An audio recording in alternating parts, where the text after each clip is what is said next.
Hey guys, it's Brendan the Paleo Dude, and I'm back with a update video on some figures that I picked up recently and I will be reviewing in the near future.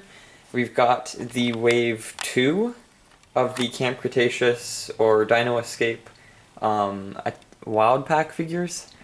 These guys are really neat and I was super excited to see them in store. If you watched my previous hunt video, you can see they actually had quite a lot of them at Toys R Us.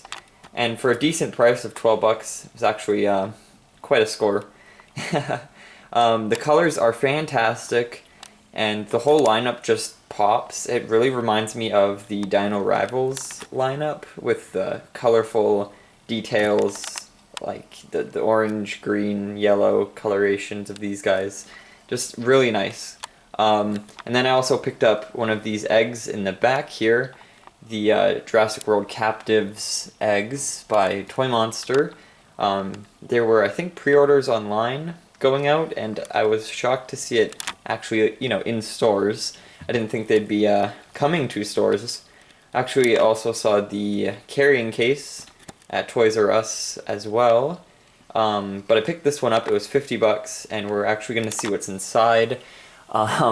Because I'm hoping there's 3 dinosaurs. I can't remember from the posts I've seen online, but I'm pretty sure there's 5, like 2 eggs and then 3 out of the eggs.